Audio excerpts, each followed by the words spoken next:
Press meet యొక్క ప్రధాన ఉద్దేశం.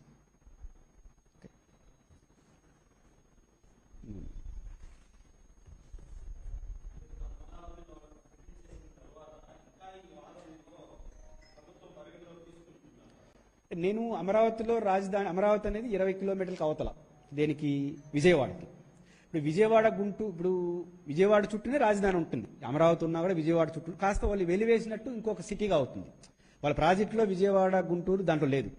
ఏది న్యూ సిటీలో అంటే ప్లానెట్ సిటీలో విజయవాడ గుంటూరు లేదు. అది సస్టైనబిలిటీ కాదు. కాబట్టి ఇప్పుడు అమరావతిలో కొన్ని నిర్మాణాలు జరిగాయి, డిస్టర్బ్ చేయాల్సిన అవసరం లేదు. విజయవాడ గుంటూరు ఒక ప్రతిపాదనలో మనం ఇప్పుడు ఉదాహరణ మీరు చూడండి. ఇప్పుడు రాజధాని ఎక్కడుందిరా అంటే మీరందరూ వెలగపూడి అంటారు. ఒక్కసారి మీరు ఇల్లు చూడండి, విజయవాడ గుంటూరు మధ్యలో ఉంది రాజధాని. ఈ రోజు కూడా ఆంధ్రప్రదేశ్ ప్రభుత్వ కార్యాలయాలన్నీ విజయవాడ గుంటూరు మధ్యలో ఉన్నాయి. మీకు మంగళగిరి ఏ కార్యాలయం చూసి ఒక assembly secretariat, main secretariat, high court తప్ప మిగతా అన్ని